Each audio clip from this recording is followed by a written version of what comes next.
What is up, everybody? Welcome back to another episode of the Bootleg Football Podcast. I'm your host, Brett Coleman, here with my wonderful co-host in person, EJ Snyder. We are both still out in Vegas covering the Shrine Bowl. It is Shrine Bowl game day later tonight. It's over on NBC in prime time. We're going to be down on the field covering that game, watching these guys in person in live game action, which we didn't get in the last practice because it was all shells and walkthroughs. 4 practices in, it's kind of what you expect. But today is all about Senior Bowl because we have a whole lot of tape that we went over from not just games for these guys, but the first 2 days of practice. We're probably not going to get to see anything from the third day because they moved it inside due to inclement weather, which is not unheard of down in Mobile. It's happened like 2 of the last 3 years where media kind of gets kicked out of the last practice for whatever reason. But yeah, so I think just the fact that we have the tape is good enough. We can cover Senior Bowl from here, and we've learned a lot this week, especially in the one-on-ones. We've seen some quarterbacks throw in rough, rainy weather yesterday, learned a lot from that. So yeah, before we dive in, how are you feeling about the Senior Bowl class? It's loaded. This class has a ton of talent at a lot of positions, a lot of important positions to the league. We'll talk about a bunch of those today, but it's great. It's a great event. It's really fun to see the top guys in the nation go at it one-on-one, win a rep, come back, lose a rep, come back the next day, get a little revenge. We'll talk about a lot of that, but a lot of good players down in Mobile. A little bit of a bummer about the conditions. Yesterday was pretty rainy. Again, today's inside. A lot less people are going to get to see that practice in person. We'll get to see the tape. But yeah, lots to be learned and tons of players to talk about. Yeah, so we're not going to be doing like the 3-3, 4-4 kind of format because there's too many guys. We tried. There's too many. And our list got really long. So We're just going to talk about guys at positions that interest us. So why don't we start with quarterback, since that's the headliner for the Senior Bowl class. Malik Willis, unsurprisingly to you and me, has been kind of the standout in the first 2 days, probably because of the weather, to be honest. And this is not that dissimilar to, when we were mobile a couple of years ago, and we would see Justin Herbert throw the ball in 30-degree, windy, wet weather, and then we saw Anthony Gordon throw the ball 1 rep later, and you could really see the difference in the arm.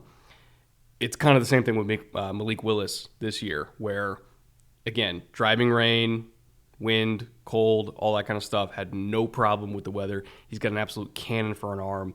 And in day one, there were some reps where he was late. Like, he was hitching late on a speed out, which is a quarterback's worst nightmare because that's going to get picked off 90% of the time. He has such a good arm that he was still getting it there on time, on target, not even in rhythm, but still on time. Special arm. And if anything, I think the bad weather at the Senior Bowl, he's one of the only players that have benefited from that. Yeah, and it's really about that, putting him back-to-back with the other top quarterbacks in the class and saying, okay, when he throws the ball, what does it look like? Okay, when he throws the ball, what does it look like? And Malik Willis has largely stood out on the physical tools. He did clean up his game from day 1 to day 2. Day 1, lots of our friends down in Mobile said things like he had the 5 best throws and he had the 5 worst throws. The arm was there, but the accuracy was fairly scattershot. He cleaned that up a little bit in day 2 and was able to continue to drive the ball in bad conditions. That sort of further opened the gap just on tools alone. And you brought up the great point that the league is willing to gamble on tools now because you need it at quarterback. If you're going to go up against hyper-talented quarterbacks, the Josh Allens and the Patrick Mahomes and the Justin Herberts of the world, you need one, right? You need a guy who can make a difference on his own, and Malik Willis is showing out in the Senior Bowl this year that he's the guy that has those tools. I would say sort of far and above the other guys. It's not that the other guys aren't good quarterbacks or they won't get drafted. They will, and they will contribute, but they don't have that sort of special tag on physical traits, and the league is more willing to gamble on those than they used to be. It's the Trey Lance versus Mac Jones argument that we had from last year all over again. Trey Lance, not a whole lot of experience, a little bit of a scatter shot on deep balls when he was at North Dakota State, but incredible arm, incredible mobility, really dangerous as a runner on like designed runs.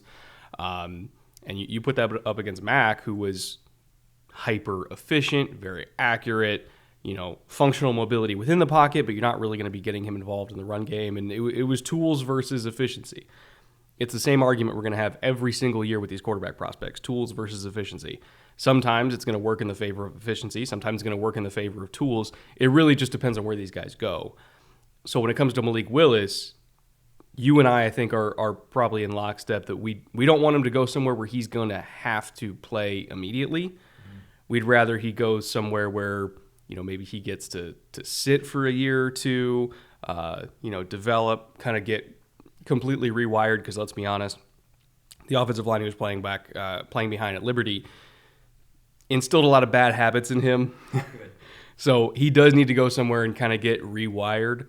But if he goes to that kind of program, I think he could be really, really exceptional. Yeah, you know who was making eyes at him all day yesterday in the wet weather from the sideline, and he gets credit for that. Mike Tomlin. Mike Tomlin was locked on Malik Willis yesterday, and with good reason. Mike Tomlin's team is a team without a quarterback. They really don't have anybody in the barn or coming up in their system that is a legitimate shot to be a starter and win close games for them. They need somebody with physical talent to replace Big Ben after all these years, and Mike Tomlin was hawk locked on Malik Willis yesterday, and it'll be really interesting to see. And if he goes to Pittsburgh, he'll play early. He'll have to. But he does have really good receivers there, which makes me a little bit more confident. If he was going to a place ready to play early and he didn't have Deontay Johnson, Chase Claypool, Pat Freiermuth, Najee. Like, if he didn't have all that, I'd be like, I don't know. But. Yeah, a less well-developed team or well-developed structure would worry me more as well. But interesting to see where he's going to go. But he's largely viewed as the most talented physically in this quarterback group. Yeah. Why don't we talk about running back, keeping the backfield? Speaking of talent, Zaquandre White from South Carolina he's one of the most, if not the most, exciting running back in this entire draft class. We were going to see him down at Shrine Bowl, got a last-minute invite to the Senior Bowl, decided to go to Mobile instead, which I believe is a little bit closer to where he's training anyway, because I think he's training down in Florida, if I remember correctly, so kind of makes sense. You watch his tape in the morning, you won't even need coffee. Like, he is exceptionally explosive, balanced. He runs higher than a guy that his level of balance should be able to run. Kind of reminds me of Alvin Kamara in that way, where Alvin, when he takes contact, he's running upright, but he just kind of bounces off of dudes because he's so loose and so balanced. It's a very similar style where he's running upright, still bouncing off tackles, making insane jump cuts. We don't know if he's the same kind of receiver as Alvin. He was doing really, really well in the one-on-ones at the Senior Bowl. It really wasn't fair. Some of the linebackers, they were matching up on him. So he was doing it there, but maybe we haven't seen it as much in game situations. Incredible talent at running back that you're probably going to get late day 2, early day 3, just because of positional value. And he's going to step right in and be a huge, huge contributor. Yeah, this is a guy that a lot of people are going to concentrate on his speed. And with good reason. He has very good speed, and he's played against top competition. A lot of his highlights are against top teams in the SEC, the ACC. This is not he's a small school guy and he's really fast. You need to look deeper than that with him. The receiving's still a question mark. We didn't see a ton of it at South Carolina, certainly not deeper down the field. So when we say Kamara, some people might be like, he's a great receiver too. He might be. We really don't know. There's a lot of guys like that come out of college, don't have that profile because their offense didn't do that a lot in college. But you need to dig deeper with him. Some of the cuts he makes going into the line against the most talented teams in the nation, against Georgia, against Florida, against Alabama. That jump kind of against Georgia was... They don't look possible. In fact, I'm not really sure how his knees have held together. It doesn't look like he should be able to do that. Runs with great balance through contact. He does have good speed. He will run between the tackles. He's not afraid of it. Really, really special player. Again, he's a running back, so he's not going to go super high, but he's going to make a difference there's some offensive coordinator out there right now drooling over his tape going, this is what I could do with that guy. And he's not the only one, because some of the other running backs, which we knew that they could run really hard, Devontae Price from FIU, Dameon Pierce from Florida, The Pierce tape is really, really fun to watch.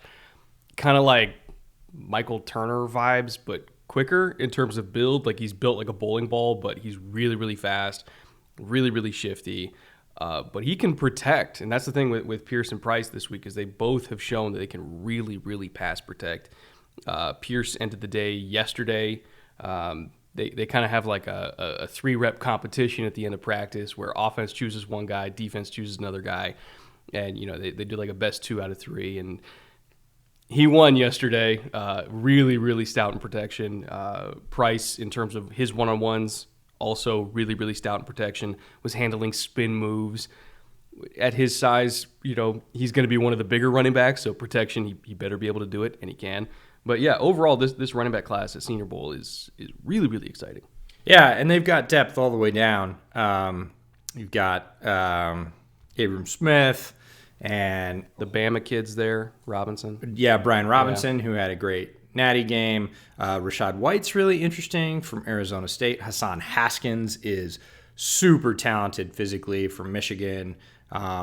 And Jerome Ford from Cincinnati is also there, and he's a sort of, I don't want to call him change of pace because he's bigger than that, but he's more of a slasher. Still very, very talented running back group. Really interested. Running backs don't always get featured at all-star games, especially in the practices. I think both Shrine and Senior have done a better job this year of realizing that and running a few more one-on-one drills, especially in the passing game that the league wants to see. Look, if you're going to be on the field in the modern NFL, you have to be able to play in the pass game, whether it's protection or receiving. So we've seen a little bit more of that, but a wide variety of skills, really talented players, guys getting called up who are insanely talented, which means the guy that was there first or, maybe bagged out because of an injury or whatever else. A lot of depth. And again, teams are going to be able to wait late and get offensive threats at running back. Why don't we keep it with the offense? We'll talk about tight end. This is a ridiculous tight end class in terms of depth. A lot of guys here at Shrine that were super impressive. Arguably even more at Senior Bowl that are just as impressive. I was trying to figure out who I wanted to talk about here, and I kept it to 4 names, which seems like a lot, but that's like the minimum I could bring up. Grant Calcaterra, Greg Dulcich, Trey McBride, Jeremy Rucker. These are 4 of the top 6 tight ends that'll probably be drafted. Some teams will prefer certain things. Dulcich, stiffer than some of the other guys. Calcaterra, McBride, Rucker. But in terms of size, physicality, he's very much like that big, seam threat where it's like, fuck it, Greg's down there somewhere. Like that kind of guy. And again, it's not to say he's slow. He's just really, really big and like hard to get around for a safety. We've seen some safeties try to match up with him, and he'll win just with size. Yeah. He could win with quickness and speed, but he doesn't even need it. Like he's so hard for a DB to get around. So he's going to go just for that alone. Calcaterra is basically Mark Andrews 2.0, which love his game. He's going back to his time at OU. He was the guy that came after Andrews. And we were both like, okay, they just got another one. Trey McBride, deceptively fast. I did not think that he was going to be as fast as he was. And then you're watching him in the one-on-ones, you're like, oh, he's actually like running away from dudes. Colorado State, I should say, they're not always playing powerhouses. And so it's easy to look fast against some of the guys they play against. But, coming here against the best that college football has to offer, and he's still running away from dudes. I was like, okay, there's something there. And then Jeremy Rucker, like we know what he can do. We knew even when he went back to Ohio State that he could have come out last year and been one of the 3 first tight ends taken. Absolutely, and we didn't even get to guys like Cole Turner at Nevada, who's Carson Strong's tight end, or was Carson Strong's tight end. Charlie Kohler, who's another guy like Dulcich that's 6'6", can play post up all day long. Yeah. He was Brock Purdy's tight end at Iowa State. We haven't even touched on those guys. And then Isaiah Likely, the guy from Coastal Carolina. There were 3 tight ends here at Shrine. This is a really, really talented tight end class. Like, this is one of the strengths of the draft class for the first time in 3 or 4 years. And we're going to see a ton of production. And again, not every team needs a tight end. So they're not all going to get picked up high just because it's kind of like wide receiver in the last 2 years. Mm-hmm. There's so many talented wide receivers that you're going to get guys in the third and the fourth and the fifth that still had great pedigrees and a ton of potential. Tight end is that group this year, and we're seeing that at the Senior Bowl. Especially as teams really want to be able to run more 12 personnel to kind of counteract these smaller, lighter defenses that we're seeing around the league. You got all-pro linebackers playing at 215 these days. Like, teams kind of want to go back to doing, big boy football, 12 personnel, 21 personnel. If you're Kyle Shanahan, you want to live in 22. And so these guys are going to go earlier than people think because you need to have the ability to put 12 personnel in the field and run or pass competently. So these guys give them the ability to do that. You got Ys, you got Us, you got H-backs, you got all of them. Yeah, you're going to be able to fill out your stable with this, right? If you have the small, fast tight end, you're going to be able to get the guy that's 6'6", and is a seam threat, but is also able to block, or vice versa. You got the tall guy that posts out really well. I'm thinking about the Cole Kmets of the world, is decent down the seam, but you don't have that guy you can put in the slot and really threaten against a faster safety. They're here too, so you can sort of pick whatever you don't have. Why don't we get to receiver? It's not quite the same receiver class as say a couple years ago or even last year. Like, there's no Jamar Chase in this class.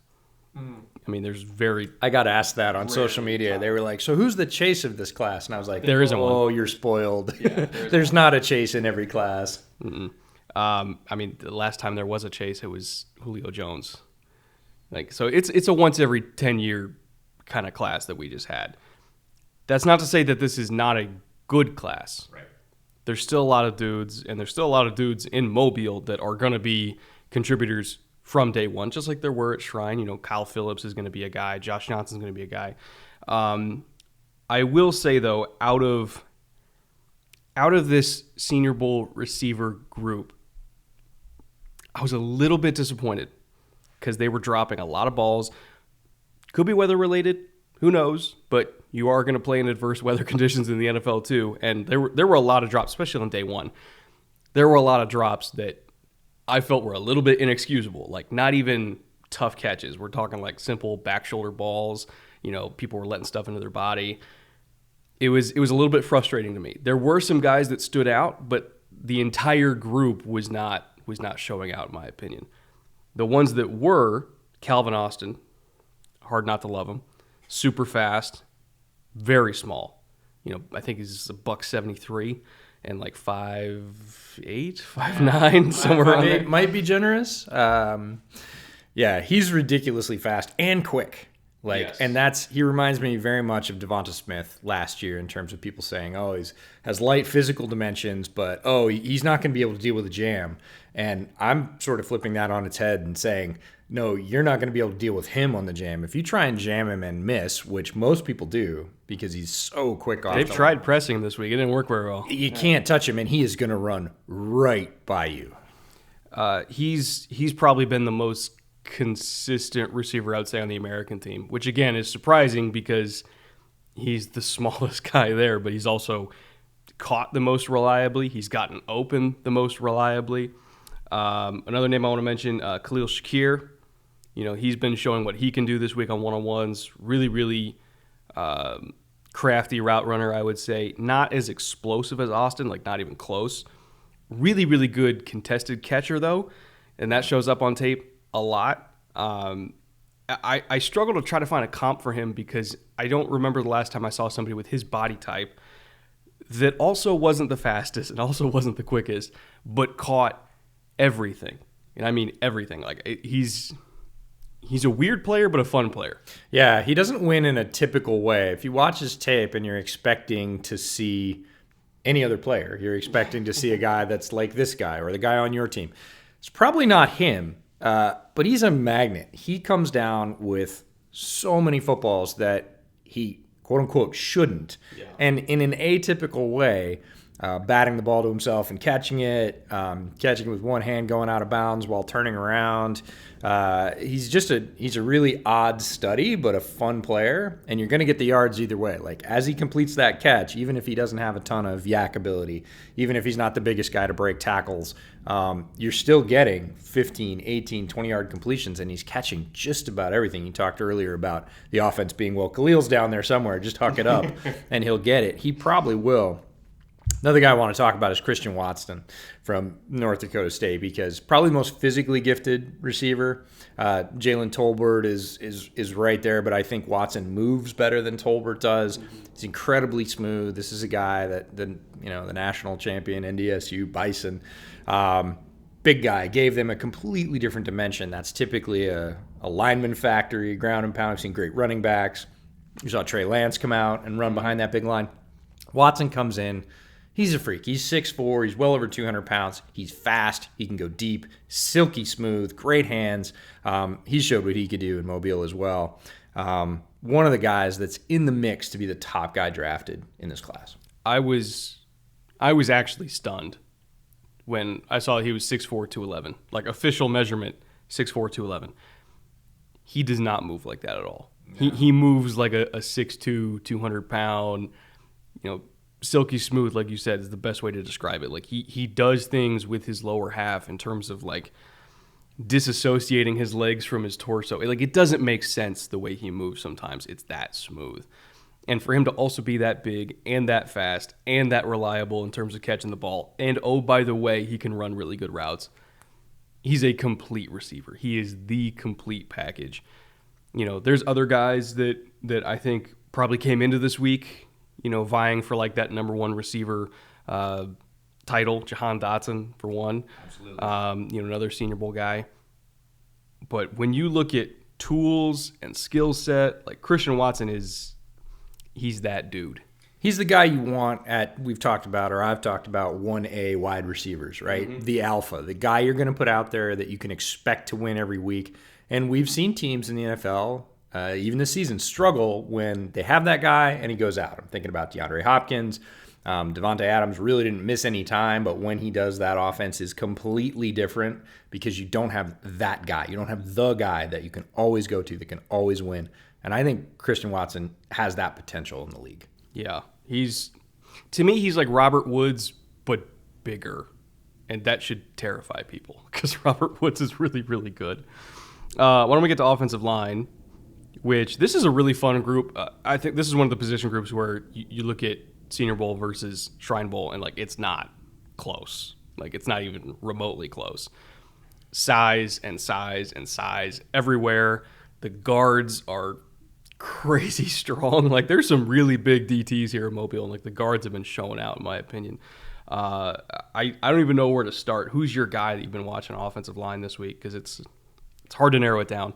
There's a lot. Zion Johnson from Boston College. Yeah. Had a great day one. Teammate of Lindstrom. Yeah, I like Lindstrom. His center is here. And Lindstrom played really well here at the Shrine Bowl. If Lindstrom had been at the Senior Bowl, and nothing against him, I think he would have gotten shredded because the monsters on the other side of the line are just as big. Zion Johnson's held up for the most part. He's had his losses. Everybody gives wins and losses in these reps, but he has had some very shut-down performances.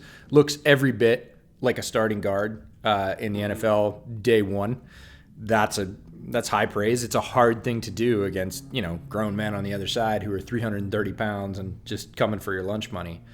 So Dylan Parham is a name that a lot of people are not probably going to know. He's Calvin Austin's teammate from Memphis. He's the guard there. A bit more of a squatty buddy, not one of those super tall trees, but he too has shown the ability, people say sand in the pants, the ability to just drop butt and anchor. Yeah. And against some, again, the top interior rushers in the class, in the nation.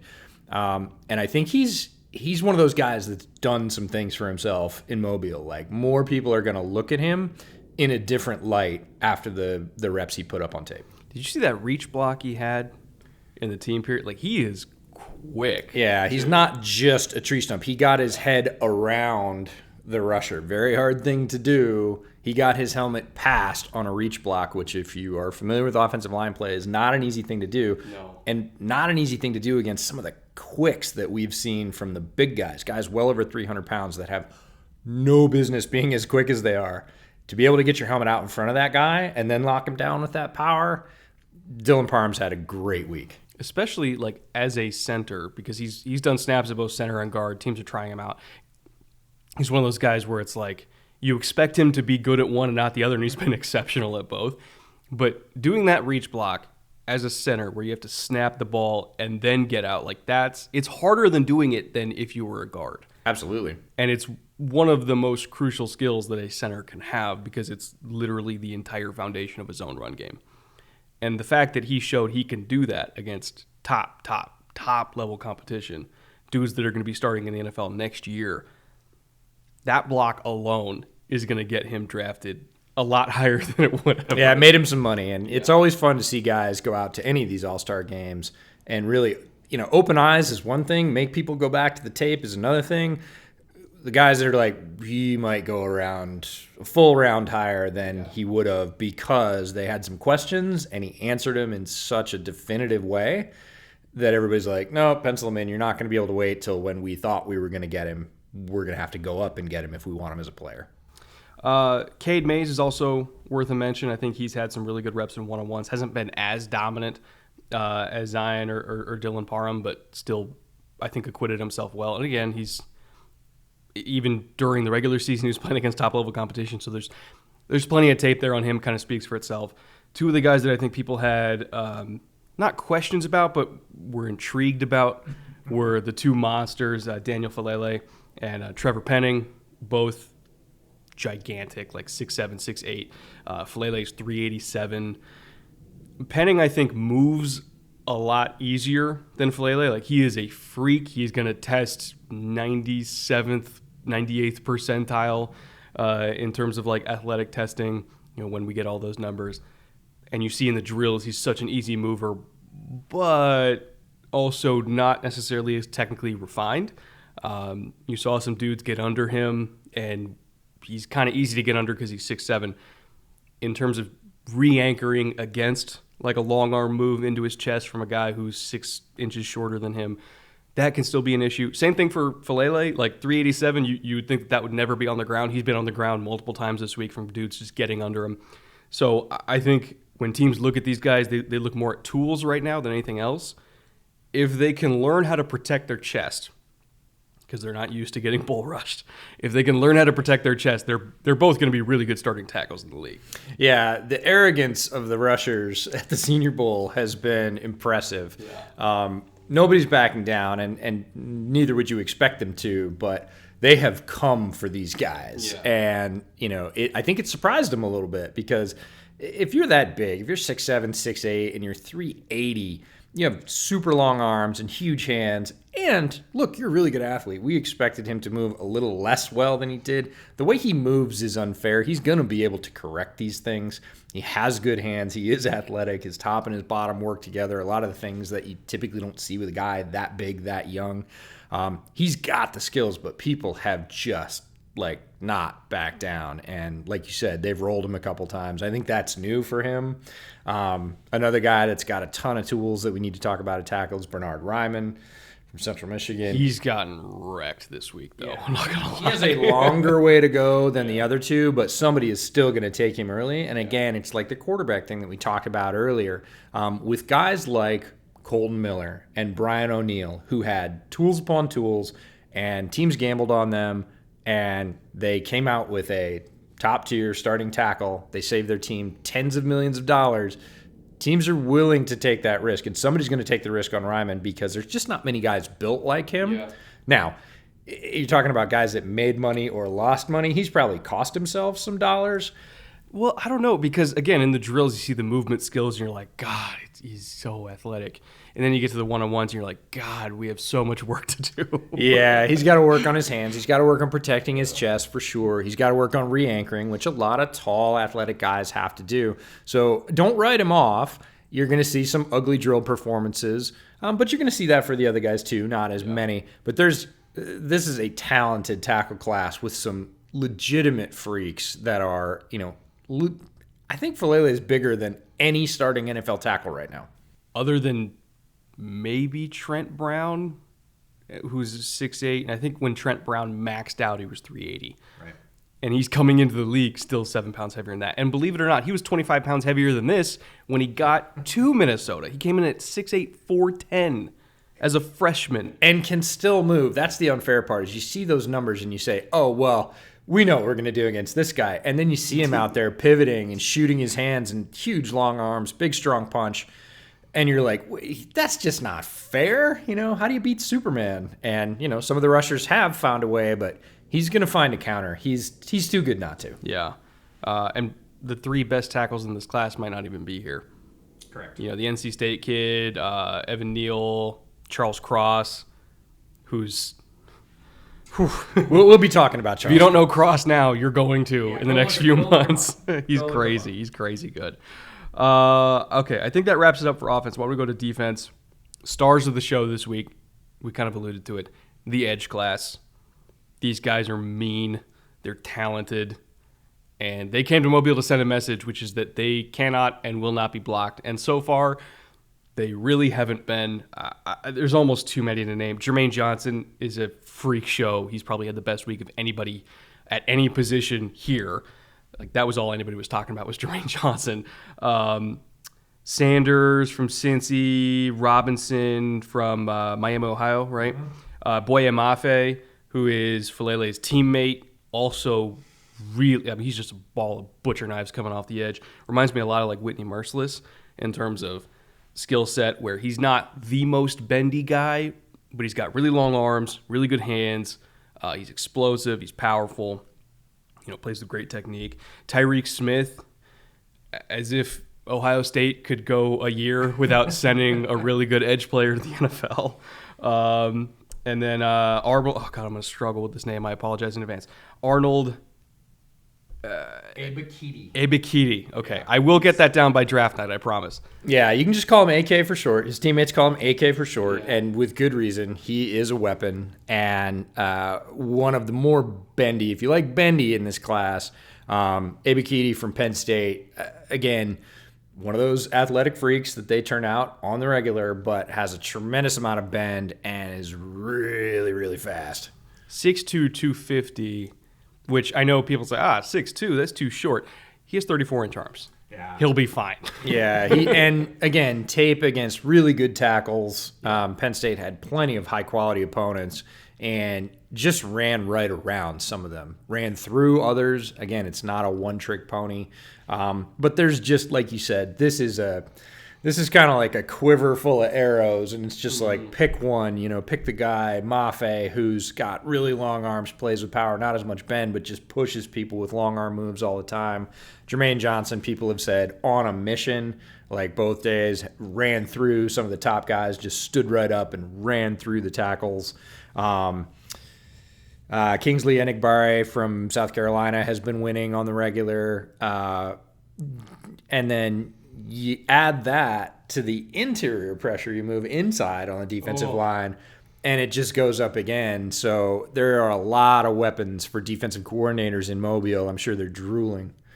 The big story for me this week, because kind of, all of draft media and a lot of NFL fans, they've been, I want to see if you can do it. All right. Stealth LaCroix open. Yes. Mid-podcast. A lot of draft media has been on, Kayvon Thibodeau versus Aiden Hutchinson. Like, who's the top edge in this class? And rightfully so. This week, I think Jermaine Johnson threw his hat in the ring of like, oh, by the way, I exist. Because he beat everybody. And he was beating a better slate of tackles than I think you could argue Thibodeau or Hutchinson faced this year. And he was doing it against everybody. Like the best college football had to offer, and he was roasting them. Yeah, and again, I'm sure everybody would love to choose an edge in the first, but not every team has that luxury. There are other holes that they're going to need to fill. Some teams need quarterback. Some teams need those 1A wide receivers. Some teams need corner. So there's just so many guys in this class that guys that, in any other year, quote unquote, should go in the first round are going to be available in the top of round 2, right? And it's going to start to empty out by the end of round 2, but you're going to get some of these guys who the word in Mobile has been, oh, this guy's pushing for the first round. Abakady is one of those guys. There's 50 guys pushing for the first round right now. Pushing for the first round, but there's a lot of talented guys here, and we haven't even got to like the Amari Barnos and the sort of more unique physical profiles. So just a really good year. If you like watching edge rushers, you got a cornucopia of talent this year to sort of dig into, and it'll keep you busy till draft day. Why don't we talk about those interior guys that you mentioned? Devontae Wyatt from Georgia, like we knew he was really good because everybody on Georgia is really good. Yeah, he came here and showed that he has, what's the word, unnatural quickness. Yep. For a guy who's 300 plus pounds. Like it was almost kind of embarrassing sometimes the way that he was beating dudes. And he's not just a penetrator. In team, he was holding the point of attack, kind of doing the stack, shed, gap and a half stuff that Georgia does because he is really, really stout. But you package that strength with the quickness, with the hand skills. Like he's got everything. Like he is like the ideal 3 technique. You could probably play him at 4-eye too if you wanted to because they did that at Georgia a lot. He's that dude for me in this class in terms of interior defensive line talent. Jordan Davis is also that dude, but in a completely different role. But in terms of like the guy that can play anywhere from like a head up 2 out to a 5, Devontae Wyatt's that guy. Yeah, you said it with quickness. We talked about the reach blocks for the interior offensive linemen. We talked about how good they are going up against those very same guys, those super talented guys who can do that. The defensive line equivalent of a reach block is the ability to sidestep a gap, a full gap, or a gap and a half. And he did it a couple of times this week like that at 305, which is unnatural. It's just absurd amount of quicks for a guy that has power, can play with hands, can hold gaps, and then he just steps up and goes, yoink! Yeah. And you're like, how do you do that against players who are, again, the most talented in the nation? And the scary thing about Wyatt is he might not be the most talented interior defensive tackle here. On his own team even. Well, in terms of total class, but in terms of guys here, I mean, Perry Winfrey also is in the running for most talented guy. I think he's stronger than Wyatt, not as quick. But like he was just running through people. Like that was his move. And it's more like, I'm going to bull rush you until you guys prove you can stop it. And not too many people could. Otito Ogbonia is more of a nose, I would say, but he's quick enough where you could give him some snaps at 3. If you are a defensive coordinator that likes to do what's called stemming the line, where like last minute shifts where your 3 becomes your 1 and your 1 becomes your 3, he can do that because he is quicker than your average nose, but he's 325 and just has sticks of dynamite for hands. We saw him at UCLA practice live and in person.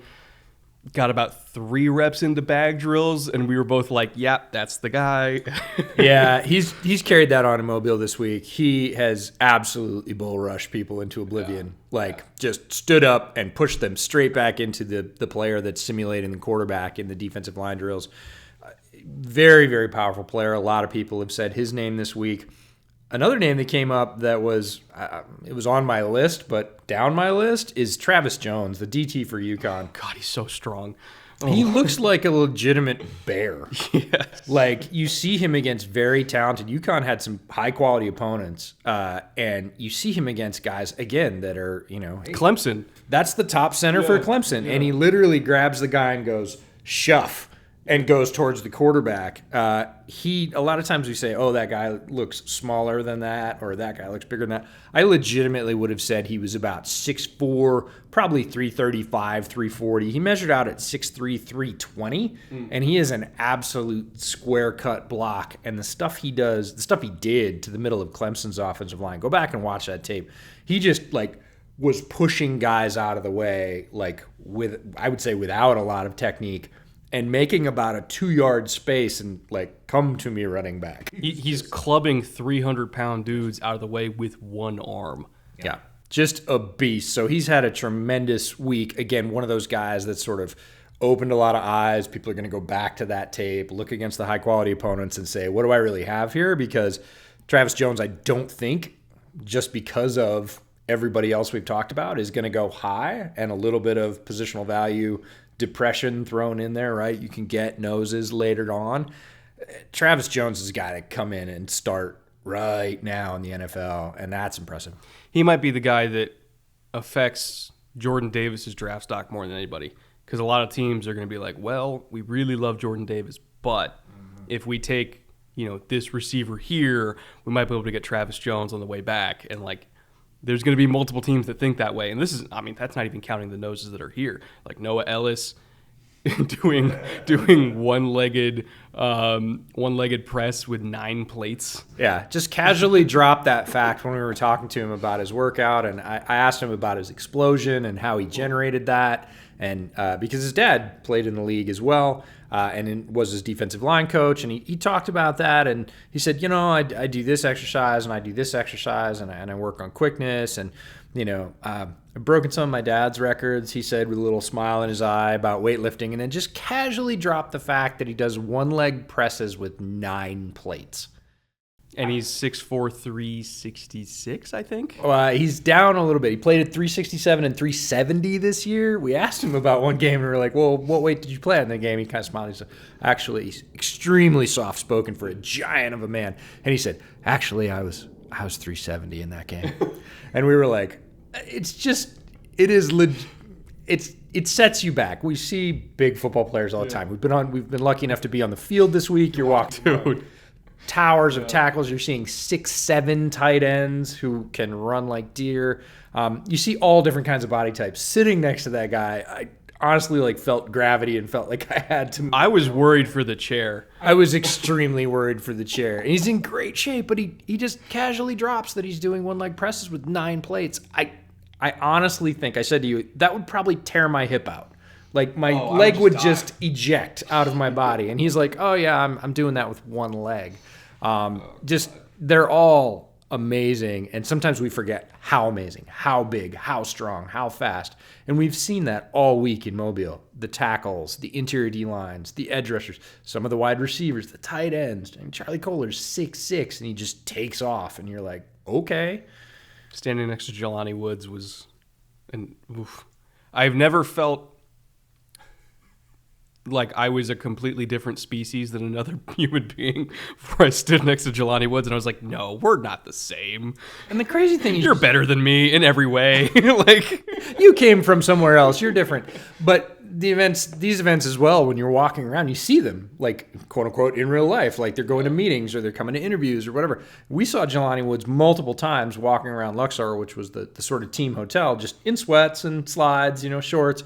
And he's still, a lot of times you put a guy in pads, helmet on the field, and you're like, whoa, just walking around with a cup of Starbucks in his hand, that guy's like, who is that? And it's funny because it was like a venti, and he made it look like a tall in his hand. Oh my God. Why don't we talk about linebacker a little bit? This is one of, I use the term weaker loosely because this is a great Senior Bowl class. But in terms of not as much depth in this line, I think it's very, very high on the top end. And then it kind of falls off a little bit at linebacker. But two of the guys that have stood out to me the most, Chad Muma from Wyoming, who's a monster. Basically the same as Logan Wilson from Wyoming, but bigger and faster. So that should scare a lot of people because Wilson was great coming out. And then Aaron Hansford from A&M has stood out to me in the one-on-ones in terms of coverage ability. I think he's a little bit lighter, smoother. He's the undersized, quote unquote, linebacker that teams look for in today's game. But the ability to lose on the release, get head faked into oblivion, but then wheel around and recover on a deep 7 against a running back that runs 4.45. Yeah. That's a valuable trait for a linebacker, and he did it. So I think he made a lot of money this week as well. Yeah, Muma's my guy. I think he's very similar to Logan Wilson. And as you know, if you follow Bootleg, Wilson was one of my 10 gems on defense. Muma's, I think, all that in a bag of chips. He's excellent in pass coverage. He hits. He's technically sound as a linebacker. He has very good eyes. One of the guys I've been impressed with this week is Darian Beavers, the interior linebacker from Cincinnati.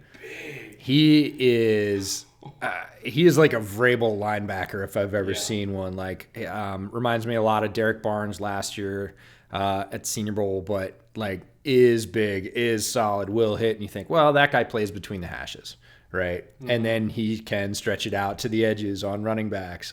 He can rush the passer. They slide him up, rush him off the edge on passing downs. Has some of that versatility and is just a big, explosive football player. And that's not even counting the top guys who are not here because they're going to get drafted really high. The Devin Lloyds of the world and the Kobe Deans. And so overall, the class has a lot of interior linebacker talent. And we've seen that this week in Mobile. I think with Beavers, Vrabel's going to look at him and say, okay, what if we took Kyle Van Noy and then added 25 pounds? Yeah. And that's Beavers. Yeah. And which people will be like, okay, well then he's Dante Hightower. It's like, I agree, but he moves better than Dante did.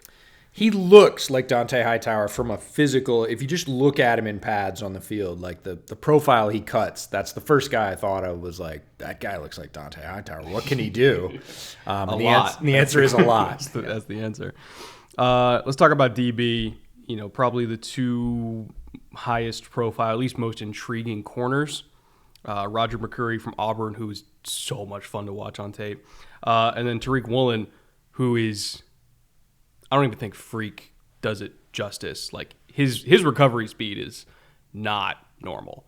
It's very much like a Caleb Farley type athletic profile where like even when he's beat, he's not beat because he can gain so much ground so quickly. He was the top speed in Mobile this week so far, at least. I don't have the speed data for day 3, but 22.7 miles an hour in 101s is serious business. Like he is fast. If you don't know Tariq Woolen, and you might not because he played at UTSA, University of Texas San Antonio. He's a road runner, and they won the conference championship this year. But if you don't follow that league, you might not know that. But Bruce Feldman, who works in college football for The Athletic, puts out a list every year called Bruce Feldman's Freak List, and it's guys that in fall training have put up athletic testing numbers that are not average. And Tariq Woolen was on that list, rightfully so. He's fully 6'3", over 200. I think he's 205, and he runs a 4.35. Like height, weight, speed, that's going to get you on any list. But then he's got length as well. He's got very long arms, and he's physical. One of my favorite thing about tall corners is he will come in and absolutely whack you. UTSA played him at safety as well. And this is a guy that you can put out on the corner one-on-one because even if he gets beat, he's going to recover against guys in the league who have speed. He's going to help in your run game. Just a tremendous player that people should be aware of. He's a name that's going to come out of Mobile with a lot more buzz. I really want him at free safety because somebody that long. Can't have him. That long, that rangy, you're never going to throw to the seams again. Because you just can't. You can't have him. He's going to be the other corner in Chicago. Oh, okay. Yeah. So you're all the way in. You're that far in on him. If you put Jalen Johnson on one side and Tariq Woolen on the other, just start there. Fill in the safeties. You're okay. So slot's going to have a long day because that's where all the targets are going. Yeah, for sure. Let's talk about Roger McCreary a little bit. Still a great athlete. Not as long. He is one of the better corners I've seen in recent years in terms of playing through the catch. Never gives up. Again, he'll be out of phase a lot as well, but it's almost like he's just baiting because he knows that he can get there quickly and play through the hands. Like there was I think it was the LSU game where, he's playing bail technique into a deep third and they run a bender inside of him. He's 5 yards outside the receiver when the ball's being released. And he still plants, recovers, plays with his hands, break it up. Like that's a touchdown 99% of the time, and he broke it up. There's a lot of Roger McCreary tape that you look at and you say, oh, God. Mm-hmm. It makes you really anxious. You're like, he's just going to get beat all day. He made the play. And you go back, and you're like, at the separation point, at the snap point of that route, he's 1.5 yards behind a very fast receiver from – you name it. Florida, LSU, Florida, Bama. I mean, he's played against all the top guys, Jameson Williams, everybody. And he looks, like you said, out of phase, like he's going to get beat. And he routinely comes back and make the play. which is really odd because he does not have long arms. We just talked about Tariq Woolen, who has this crazy athletic profile. McCreary's 5'10", 5'11". About 29-inch arms. Just about 200 pounds, which is fine for corner. Like, that's good size, but he has really short arms and a really short wingspan. And you see him behind all the time in routes, and you think, this is terrible. Except he always wins. And it's just one of those guys you kind of want to watch to confirm. Like, is he going to keep doing it? And like day one of the Senior Bowl, people are like, oh, he kept doing it, so just check the box. I learned my lesson with Trey White on this, who is similar size, similar kind of player. For sure. And I was like, okay, yeah, he'll be a nickel in the league because he's really quick. And I was like, I don't know if he'll be able to win late as much in the pros as he did in college. And then Trey White comes in and immediately does the exact same thing to all pro caliber receivers. I kind of learned my lesson on that one. I'm like, you know what? It worked for him in the SEC. It could probably work for him in the NFL. I'm in on him until I'm proven wrong. Yep. Really, really good player. Safety, we'll round it off with that. Jalen Petre from Baylor, probably the guy at safety here, I would imagine. Comes from that Ron Roberts, Dave Aranda system where safeties have to do literally everything. A lot. Like the defense is arguably built around the safety's ability to be everywhere at all times. Where you're playing like 505 up front, spill and kill, all that kind of stuff. Like, well, guess who's doing the killing? It's the safeties. From depth. And, they're playing a lot of quarters, so he's taking a lot of receivers in man coverage. And he showed up at Senior Bowl and did all that and more. And he looked like he was still in the Big 12 dominating people, and he's dominating, some of the most talented players in the entire nation here. I don't want to say he's Javon Holland because it's unfair at this point to put that kind of expectations on people, but I get very similar vibes in terms of versatility and range and hitting ability. Like, he might be my Javon Holland this year in terms of safeties that are undervalued that I really, really like. Yeah, Petra is one of those guys that a lot of times people say, well, what can you really get out of an all-star game, right? It's, new teammates and quickly installed systems and, a lot of pressure, a strange environment. We can have weather. What can you really get? And you can see movement skills for sure. You can see the ability to grasp information pretty quickly. You can see the ability to physically compete one-on-one in a lot of these drills, to hit, to cover. And a lot of people say, look, it's just to confirm what you saw on tape, right? Is this right or is this wrong? Should I go back? Should I look more? And I think literally by the end of day one, people were like, Jalen Petre confirmed. He's good. Right? We thought he was good on tape. He looked good on tape. He had a primary role in his defense in a, competitive conference. Came here against top talent without all the sort of familiarity of that and did everything at a very high level. Like, check. That's the guy. And Petre earned his check. Yeah. He I don't want to say he made money this week because he already was. Yeah, he kept money. He maintained and, put GMs at ease of like, if we need to absolutely not miss on a pick, Jalen Petre is the guy. Yeah, feels very safe. And again, a very valuable skill set in the NFL, right? Yeah. You need do everything safeties. You need guys who can cover running backs out of the backfield, who we talked about being very quick. Got to be able to pick up some kind of wide receiver in the spread, sometimes a big guy, sometimes a fast guy. Got to be able to fill from depth with all the too high. That's very common in the league. Petre can do all that. So not a guy that is going to be system specific. Going to be a guy you can plug into most systems and say, yep, he has that skill. Hell of a class. Like this Senior Bowl group might be the best they've ever had, and that's saying a lot. So credit to Jim Nagy for recruiting and putting together these rosters. This is really, really a special group. I know it's been kind of unique circumstances over the last 2 years that kind of led to this class being so deep in terms of deeper than normal. But it was to the Senior Bowl's benefit, getting all these guys under one roof, literally today, because they're inside. But yeah, I think it's been a very, very intriguing group. And I really can't wait for the draft because I think there's probably 60 plus guys there in Mobile that are going to be top 100 picks. Yeah, I would say probably more than that. It's extremely strong class.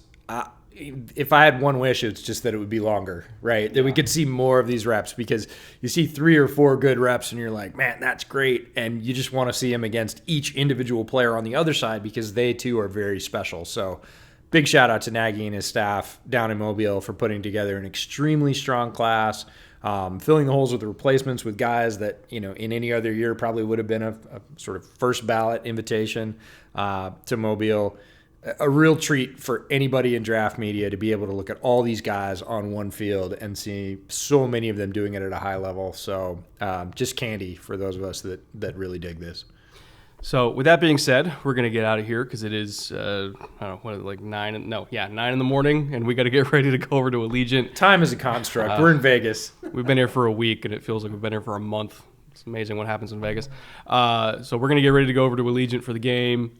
We will have a Super Bowl preview show coming relatively soon as we can record it and edit it. But yeah, we got a whole week to drop that. So annual Super Bowl special coming quick. And then we are full on into draft mode after that for the next 3 months. Lots more to come. Remember to go to Clips channel because we're going to be dropping, prospect interviews that we did over there. Some of them are really, really spectacular. And if you're a patron, you're going to get them a couple days early. So keep an eye out for that if you're a patron watching this and listening to this right now. And until then, we'll see you guys very soon. Later. Take care.